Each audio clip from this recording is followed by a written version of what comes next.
Hello, everyone. Thank you for being here today. My name is Leonidas Kanelopoulos, and I'm a Flutter developer and engineer in Simple Apps. I have been making mobile apps for like 12 years now, going to 13, and work with cross-platform technologies before that. And this is why it led me to Flutter. And today I'm going to talk about one of the greatest pains we had as a company when we moved to Flutter, which was how to organize your project in a meaningful way that can scale up. It doesn't create huge issues later. So we are going to see the problem and what the bad project actually looks like, how to organize the code, how to organize the styles and themes, organizing packages, and then some of the things we do, how we, what we use to organize the whole project, the assets, and everything a bit better. Do we have any Flutter developers with us today? 2, 3, 4. Oh, nice. More than I expected. Are you on mobile or web? Mostly mobile. Okay. So how this whole thing started? A few years ago, like 4 or 5 years ago, we had to transition from the cross-platform framework we were using at the time. Just for the history, we were using something derived from Flash, Adobe Air, Adobe Apache Flex, which was basically the Flutter of the early 2010. And we were looking for the brand new technology that allows you to be on mobile, on web, on IoTs, on Linux and everything. Me, myself, I'm coming from a Java background, and always the things I work with Android and everything was very opinionated. So you started a new project, you already had the structure, you had to follow the framework guide on where to put things, how to make your screens and everything. Flutter, on the other side, it's not opinionated. You open a new project, you can do whatever you want. You can have everything on a very shallow hierarchy. You can even make it everything on one file. So let's see the problem. What's the problem? Like we see a bad example here. It could be very worse. It could be worse. Like everything could be in the main. I have seen that before. I actually have a bad experience with that from a lot of years ago, like maybe 15 years ago. I had to jump in a project for a university management system. The actual project was working fine. It was for managing students, teachers, courses. And they needed to update it. So I got access to the repo, I downloaded it, and there's only one file for everything. All the CRUD, all the edit, the views, everything was one file, like thousands of lines of code. And I had to keep going down a monolithic system. I think it was like 15,000 lines of code in one file. Looks, oh my God, that can be happening. And we had to break everything to a proper hierarchy, students, edit, views, everything. So here it's a bit better. It's split by screen. But again, it's problematic because you don't know where actually the logic is or where the data can be found. So this will obviously result in slow onboarding. You can actually bring people inside the project very fast. They have to go through the whole code and find out where's my login UI for the text I use for register and login. Obviously, this approach will lead to duplicate code because you have to have the widgets again and again in the screens. Like many times, people will have the email text input in register and then have a different text input on login. So there's no reusability of code in this approach. And the last thing that we have seen in projects is broken imports. Everything stands in the screen. So if you want to call a widget that it's in settings, for example, in the profile screen, you have to get an import from the settings. So imports get tangled together. It's hard to refactor, and it will lead to issues. So this approach works until it starts growing. when the app actually starts growing, scaling up, this whole thing will crash. So my company and the team we work together, we're trying to figure out a way to fix this issue. And with our experience from Android native and the previous frameworks we worked, we made this structure. So we split everything feature in a feature-first structure. Every feature of the app goes in their own folder, and we try to reuse as much code as possible. So you can see that we have a folder that holds all the widgets, and this part, all the widgets that are used within the app goes there. And so you don't have to call other screens. The code is reusable and easy to understand and edit. And the last part that was actually a bit of a hassle for us was how to separate the controller from the UI. Now, there are many ways to do it in Flutter, and most of them come with a package. You can use the clean architecture proposed by Google, or you can use Block, GetX. No laughing there, I see you. You can use Provider or Riverpod to split the logic. But then again, you have to go through a learning curve, and you have to introduce new packages, and the new team members that will come in will have to know the packages or go through the learning curve. So the idea we came up with was actually split it natively in Flutter in two files, the controller and the screen, with a template. The controller is part of the screen file. You don't have to use any packages or anything, and there are two files standing in every screen. We're going to see how we do that. And it's really easy to start and work with this. So, as I said before, we're breaking the monolithic structure. I'm going to show you where we keep the files. Again, this is our own approach, and I'm just discussing it, so you have something to think about and maybe implement in your own projects in your own way. Or take some parts of what we do and change it. It's just a door you can open and change the way you work. The last part is separate UI and code, and it's not an invasive way. You don't have to use Block. I keep telling. Okay. Right. So in the URL on the top, you can grab a skeleton app with a basic structure. If you want to start a new project or just see the structure we have. So in order to make this work, you have to go to Settings, Editor, and you will find the file and code templates. And for this, we need to make a new template that holds the screen. We'll show the code later, and a sub template that holds the controller. All the logic will be in the controller, so let's move to Android Studio. Better way, because we keep maintaining every year. So, as I said before, you go to Settings, Just Editor, File, Templates, and you can see in the bottom that I have a custom template that has everything that will be in my code ready, and the controller. So what does this thingy do? When I make a new screen, I will just make it in the root here. All I have to do is go to New, View State, give it a name, bad naming, there. Good. And it will create my two files, split it. This is the controller, as you can see. We have two files here. This one is the screen that we will keep all the UI. Mac. And this one is for the logic. So no package is used right now, right? And everything is split, only I have to add the dependency for this to work.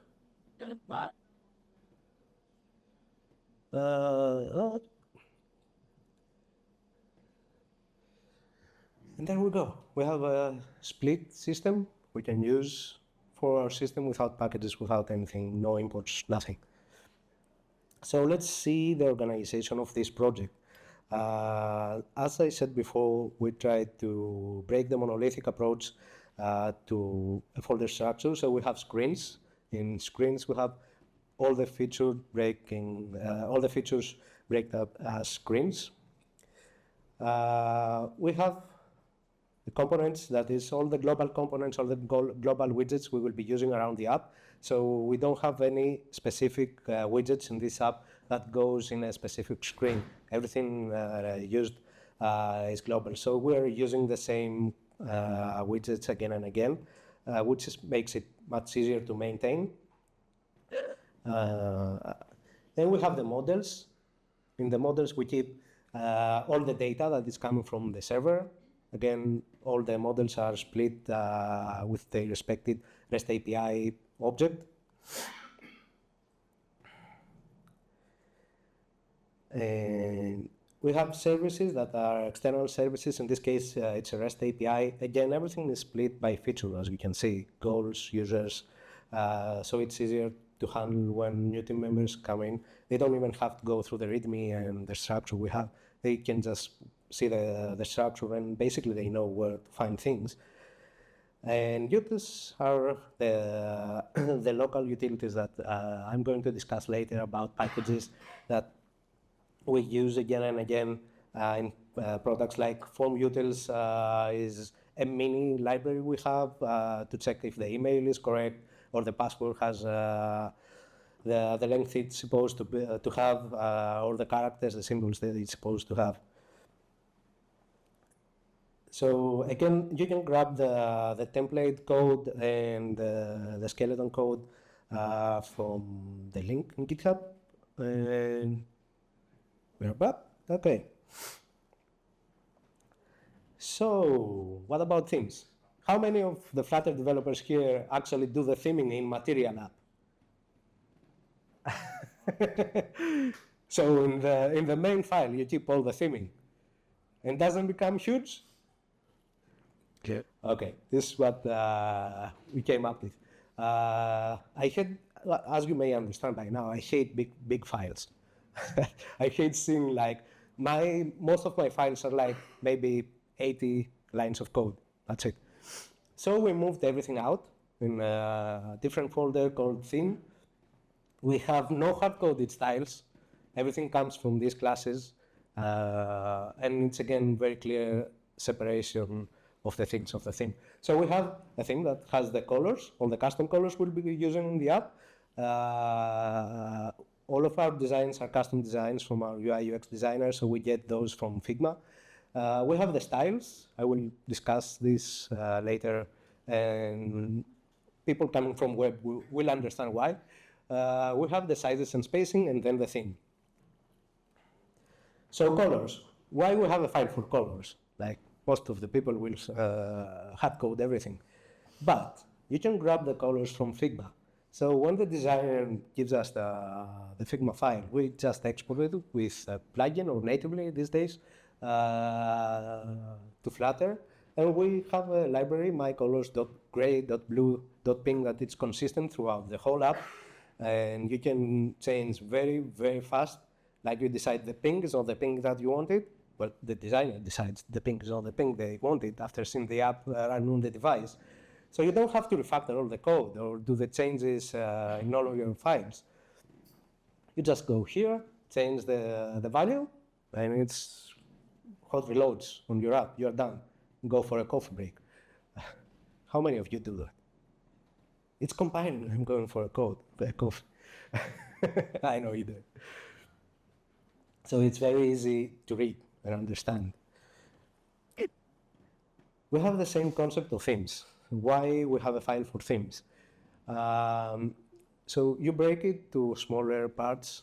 We usually in our apps have a light theme and a dark theme. And by moving it out of main, of the main app, you can interchange between them very fast, very easily. And there are cases like we worked in an app 4 years ago, that actually had 6 different themes in the app. Depending on the preferences of the user, It was a travel app. It was an app that you download, and it auto creates you. You give some specifics, like I'm traveling with family. I want architecture to see architecture. I'm interested for Greek cuisine. And depending on your answers, the app will change everything: the fonts, the colors, the shapes of some of the screens of the images. So we had actually 6 different themes, and everything was changing on the fly depending on what the user was selecting. That would be really difficult to do in a monolithic way if you had it in main. Then we have sizes. I don't know how many of you, the developers, are working with UI partners, UI UX designers, but for me, it's always a tragedy. They're coming in, they're watching the app, oh, that font should be 16, not 15. Oh, there's an error in spacing, it should be 10 pixels, not 9. So imagine having to do a refactor for the whole code everywhere, for spaces, and in Flutter it was even more difficult because, for example, we have rows and columns. We can use it in Flutter, but up to like maybe 2 versions ago, 3 versions ago, we didn't have a spacing system for rows. So what we had to use was an empty box, a spacer, or a sized box, which we shouldn't be using a sized box for that. So we came with this approach. So there's a file. Again, we get this file from Figma, export it with all the spacings for the app, the gaps, the paddings, the radius for our containers, whatever we might need. Here you can see we have an empty sized box for when we need to show something empty on the screen. And we're actually using, but you don't have to use it anymore, Gap. Gap is a package that allows you to create basically paddings. It's like using the size natively in Flutter, but it's prettier. So you can again change everything, like the designer comes and she doesn't want gap 5 anymore, it should be 7. So you just go there and change it, you don't have to refactor anything. And now styles. So styles, what styles is? Styles basically holds custom styles for buttons, for field decorations, for text. This was inspired by our work with web. This looks similar to CSS classes. So in Flutter, for working with text, you can use texting. That comes with predefined values like body, heading 1, heading 2. I have no idea whenever I used it what heading 2 is. I just put it somewhere and then I'm getting lost why heading 2 is there. So we came up with this idea that basically you split all the text styles. This is for text, but you can use it for buttons and field decorations too. Split it on your own naming conventions. Like, can anyone tell me what this is used for? So it's much easier to get people again in the project. And you can have as many as you want. Like in the example I'm showing, we may have like 50 different classes. I don't know. And of course, it's all about code reusability, which is a big thing in Flutter. It's fast, it's performant, but you should reuse your code for better performance. This also can be applied to assets. I have worked with Flutter projects in the past for other companies that you open the assets folder and everything is just there. Fonts, SVGs, icons, images, translations, no here, nothing. So you have to go and change an SVG icon and you have to go through 100 files to find it. So what you can do is split it in folders. We also use a lot of SVGs for icons. We don't follow the multi-display approach you used to do on Android and iOS because the performance hit is negligible and it's easier. You get crispier icons. It's easier to work, to color, and everything. You can always use an asset manager. I'm going to show 2 later. The one we are using is Spider. Spider is a package that you can use on CLI to get all your images from the project you're working and actually change them to class. So when you're using an image, you don't have to use the path to the assets folder. You just, I'm naming my, my class images. So it's images.profile, images.setting. So you avoid typos, you avoid missing a slash and everything breaks up. And it's much easier to see what's already in the project. And I'm going to show later also a package about translations. So back to Android Studio, you can see we have, these are the colors that came from Figma, used in the project. This is all the spacing used actually in this app. You can see how it can get out of hand when putting these in the actual app. A lot of spacings, I know.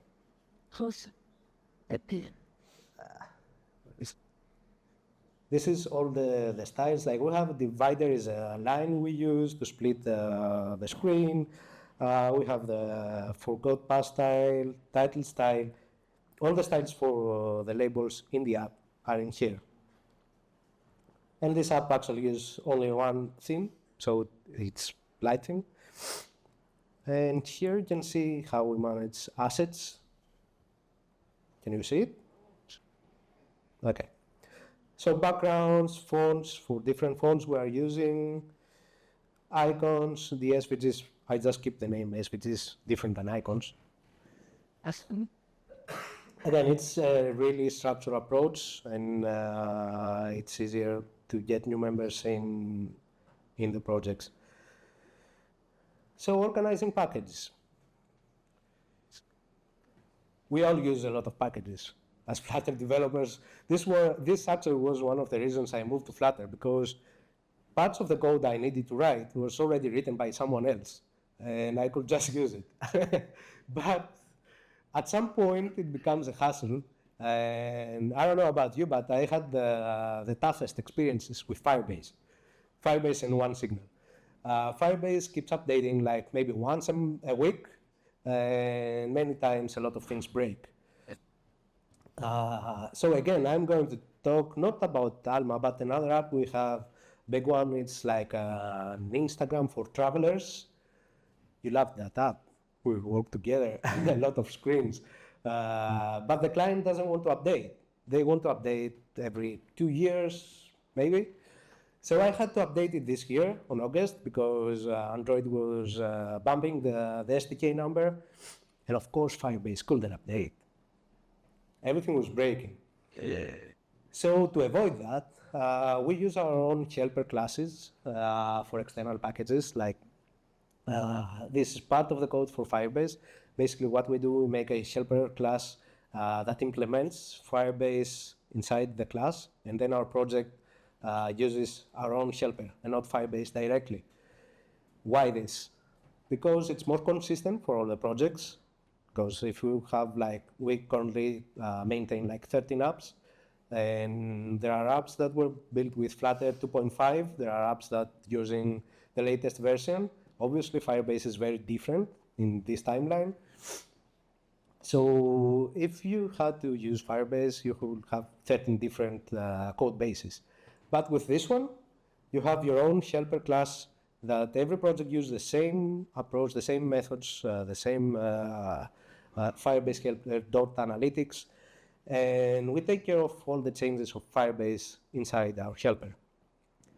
So when you have to update, it's really easy because you have to update your own file, get it from GitHub, update your project with the latest, and it should work. And obviously, as not all projects are in the last version, we do versioning on GitHub. So my Alma is using the latest one. The travel app is using like 2 versions before with appropriate changes, and nothing breaks. And then we have local utils, like things we keep using again and again. You don't have to just copy them on your project. I mean, we have a class for forms to validate password. You don't have to have the same class copied over and over again. because if you have like 30 apps after 3-4 years, you have to maintain everything by hand. But with the class, you just change it, and it should work, solve some bugs, make changes, add classes, add new functionality, and it will go to all your apps. So in the apps we are using, let's go back to Android Studio. So use of the utils. We have this I copied from Git. We have one for form. We have one for strings, like get the extension of files or clean up my strings from symbols. We have one for the toast that appear. You can see we have different packages here for external services like Firebase, local notifications. One Signal is a push notification system that breaks in every single update. It has heard me nagging about it every month. So we changed to a helper file to solve all this. I will just open Firebase. You can see on this version there are storage and analytics. I have another version that I will be open sourcing on Medium that have all the services of Firebase, and you can just select which ones you are using. We're initiating the helper. So you initiate the helper and say storage true, analytics true, Crashlytics false, and it will just grab everything it needs from Firebase and get it ready for the project. So you see on this version, all the Firebase classes are imported on just one file, and this is used again and again in all the screens. So the last change I actually did on this one was the set screen. They changed the set screen. You can find it here. Yeah, it used to be set screen view, and they changed it to lock screen view. So imagine if you had this on every single screen. You had to refactor all the code or go to all the files, and like this project is a small one and still there are like 20 different screens. But with this helper, I just went here, changed it from set screen to lock screen, save, boom, it works. Okay, so let's see some packages we're using. I talked before about Spider. Spider can be either imported on your project or installed as CLI tool, and you run it, and it has a config file that you say that my images sit on the images folder, my SVGs on the SVGs folder, my icons are on this folder, and when you run it, it will create classes with all your assets. Flutter translation is one we use and maintain. Roy, love it? No? No. Okay, so why we use this one? You have some fans in the back. Why we use this one? So with this one, we were allowed to move all the strings, all the text from our app in a Google spreadsheet and use keys instead of hard-coded text, which obviously help with translation, but also the management team that does all the text, and we do change like profile is wrong or there is a typo. You don't have to go in the actual code to change this. You go to the spreadsheet, they change whatever they want, or we can give it to the client for last check, add a different language, and we grab everything from the spreadsheet. And FTS allows us to manage the classes and the assets from the spreadsheet. All the links can be provided. If you didn't have time to grab them from here, you can ask me later. We also use FVM. Anyone using it? Thank God. So FVM allows you to have a Flutter version management. You can lock the project in a specific Flutter version. So as I said before, we had a project that hasn't updated for like 5 years, but my machine is updated to the latest Flutter. If you try to run it, everything will break. So you go with FVM and lock it in the version that you hopefully remember you had. Studios. I don't remember. I never remember. So this is why I'm writing structure and which version I'm using on README every time. So I know that after 2 years, I have to maintain an app, and I know which specific Flutter version I was using. And the last one is a typo here. Sorry about it. It's Melos. Melos is a CLI tool, again, that can help you manage a monorepo. So all the packages I said before, all the helpers we have them on GitHub, huge set of packages, and you can use Melos to manage, compile different parts of the monorepo based on what you need. Change just the Firebase, and you use Melos for everything. So that's about it. That's a checklist for me. What we should do on Flutter projects: organize by feature, split styles into reusable tokens. You don't have to have everything hard-coded, and manage the packages internally, so you don't have Firebase breaking your project. And this is me. You can find all the things I talked about in my Medium, organizing code, organizing styles. I have all the GitHub links there. You can grab the code I showed, the templates about the split screen controller logic. And you can follow me on Medium, ask any questions. Or if you have a Flutter project you need help with organizing, I'm happy to give you tips or help discuss it. I get them.